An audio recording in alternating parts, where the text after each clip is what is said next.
দর্শক চলুন ফিরে যাই আমাদের আজকের অতিথি সঙ্গীত শিল্পী সৈয়দ নাফিসের কাছে। আবার ফিরে এলাম আপনার কাছে। যেহেতু সকালের আয়োজন, সকালবেলাটা কিন্তু গান শুনতে ভীষণ ভালো লাগে। আমার মনে হয় আপনি নিজেও গান শুনেন সকালবেলা। একটা গান দিয়ে শুরু করি আপনার কণ্ঠে। গানের সাথে আমার সখ্যতাটা আসলে যেমন নিজেই আসলে লিখি শুরু করি, যেহেতু সব গানের ধরন অনুযায়ী নিজে আসলে ওভাবে করে ঘেটে দেখা হয়েছে অনেকটা। সকালবেলার কথা যখন বলছেন তখন রবীন্দ্রসঙ্গীতকে ভালোবেসে নিজের লেখা সুর করা ওই আদলের একটা গান আছে। আচ্ছা, ওই গানটাই আমি মানে রবীন্দ্রসঙ্গীত থেকে অনুপ্রাণিত হয়ে অনেকটা। আমার কাছে মনে হয় রবীন্দ্রসঙ্গীত এবং নজরুল সঙ্গীত এগুলো একটা ইনস্টিটিউশন। এখান থেকে আসলে অনেক কিছু শেখার আছে, অনেক কিছু নেবার আছে। তো সেই জায়গা থেকে অনেক ছোটবেলার মানে ফ্রেশ ইমোশন থেকে লেখা একটা গান, ওনারই মতন মনে হবে অনেকটা।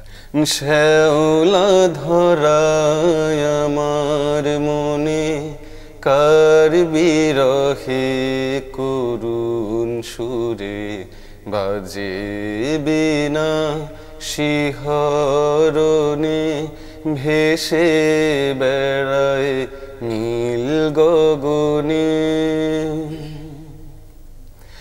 কার বিরহে কাঁদে মায়া কার উঠোনে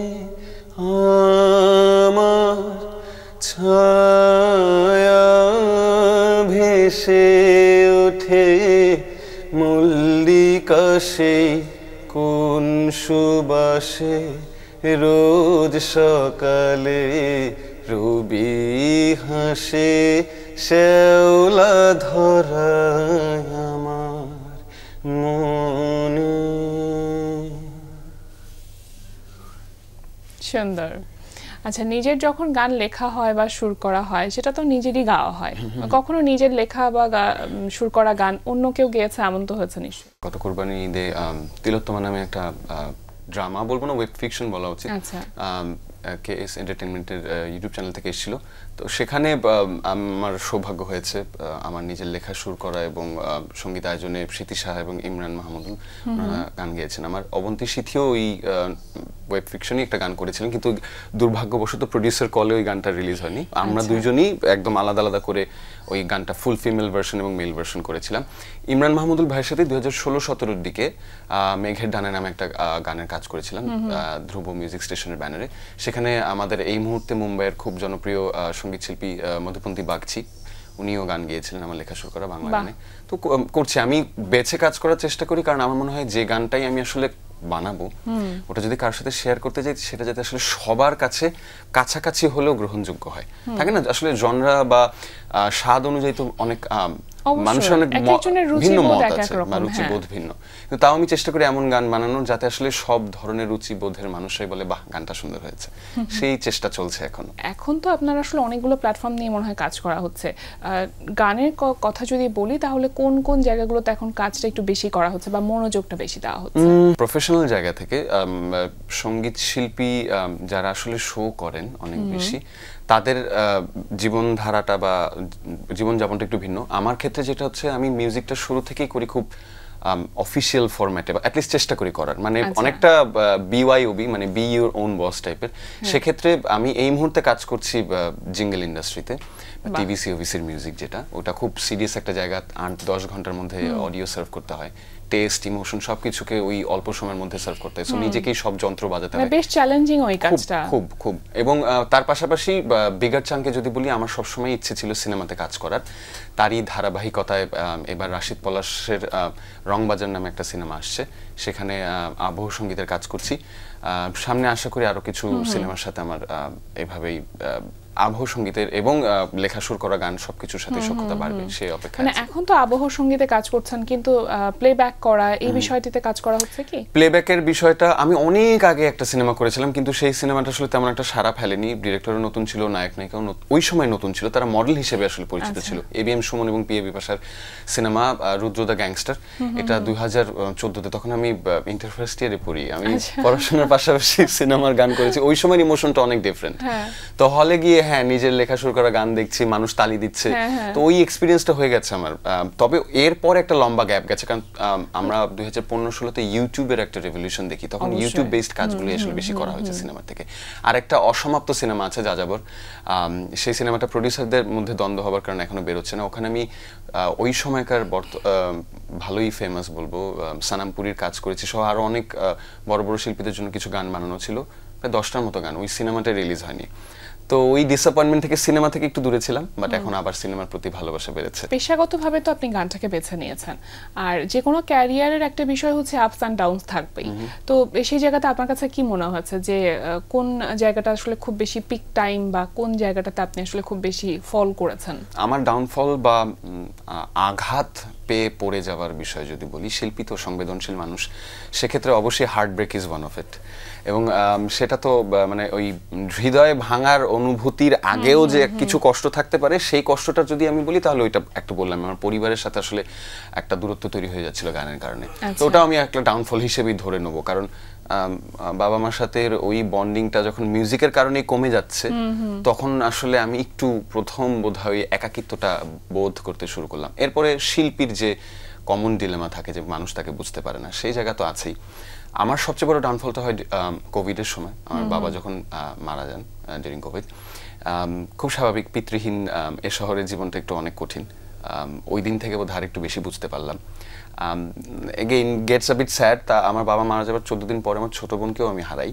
তো এই দুটো ধাক্কার পরে আসলে তখন মনে হয় না আর কষ্ট প্রকাশ করার জায়গা থাকে। একটা পয়েন্টে আমার মনে হয়েছে যে ওখানে কষ্টটাও হাসিতে পরিণত হয়।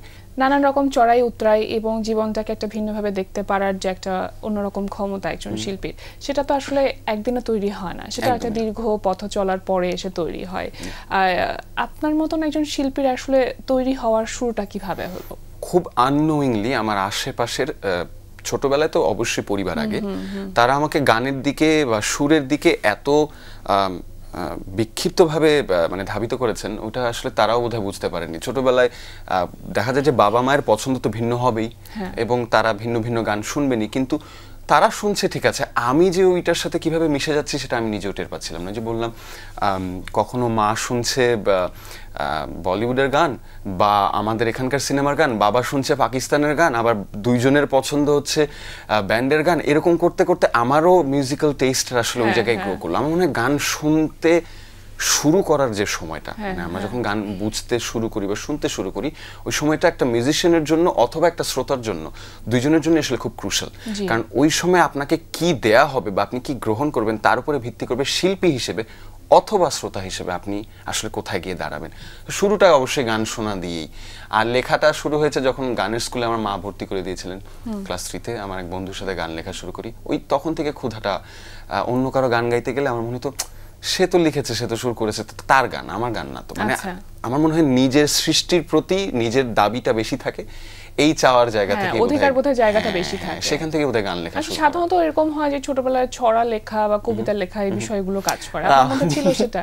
আমি ক্লাস 3-তে যে প্রথম গান লিখি, অসম্ভব অপরিপক্ক মন মানসিকতা, তখন প্রেম আবারও বলছি বুঝি না, তখন গান লিখেছিলাম, এমন করে চলে যেও না তুমি, দুঃখ ভরা কষ্ট আমার, বুক ভরা কষ্ট আমার, কেন বোঝো না তুমি। এবং আমার বন্ধু বলতে দিল, তুই তো এই অনুভূতি জানিসই না, কি তাহলে এটা লিখলি কিভাবে? আমি জানি না।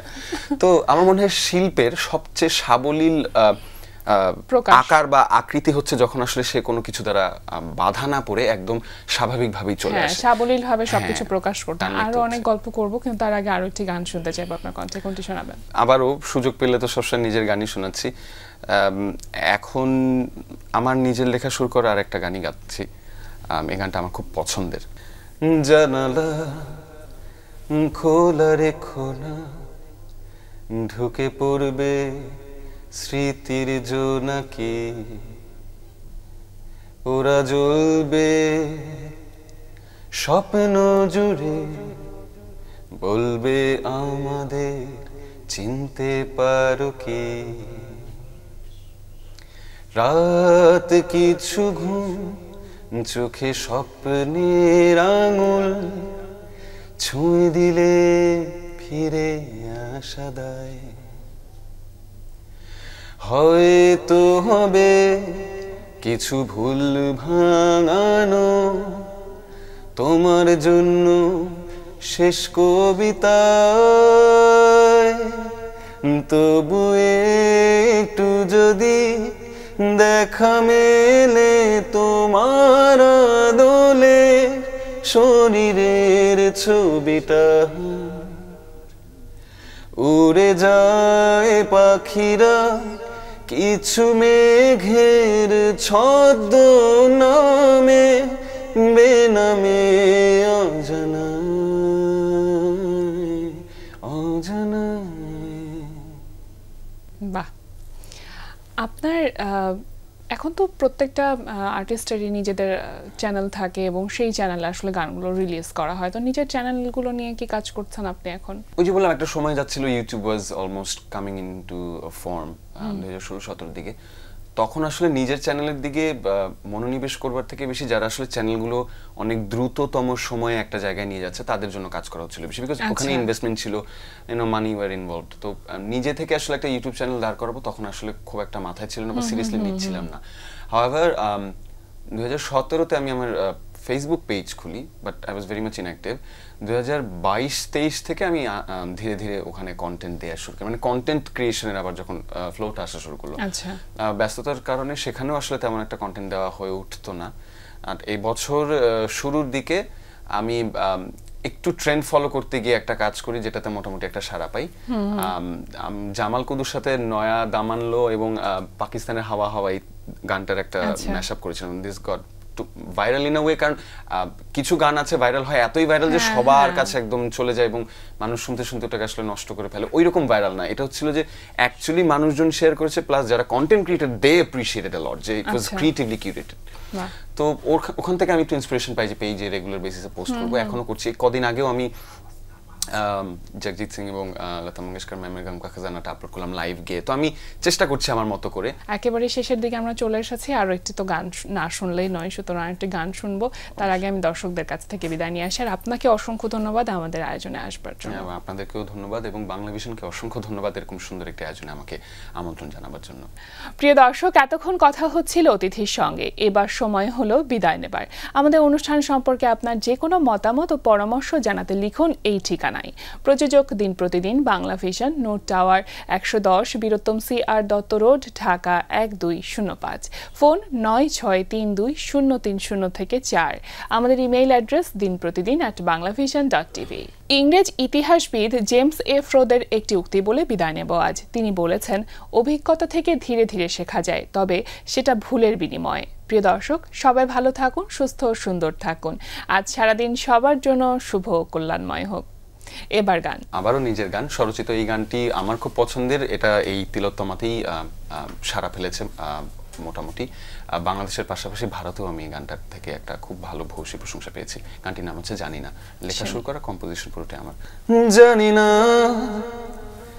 কিভাবে কাটে দিন তোমার অভাবে, দেখি না চোখে আলোর দিশা এই অন্ধকারে। ও ভাঙে বুক, আসে ঝড়, আজ বেদনায় সুখ সরবর, মনে আসে তোমার ছবি এই বন্ধ ঘরে। হৃদয় দাফন দিলাম তোমার নামে, পুরোটা কি ভুল নাকি সত্য আমি বুঝতে পারি না। যত চেষ্টা করি তোমায় তবু ভুলতে পারি না। ভাবিনি তুমি শুধু স্মৃতি হবে দেখতে পাবো না। যত চেষ্টা করি তোমায় তবু ভুলতে পারি না।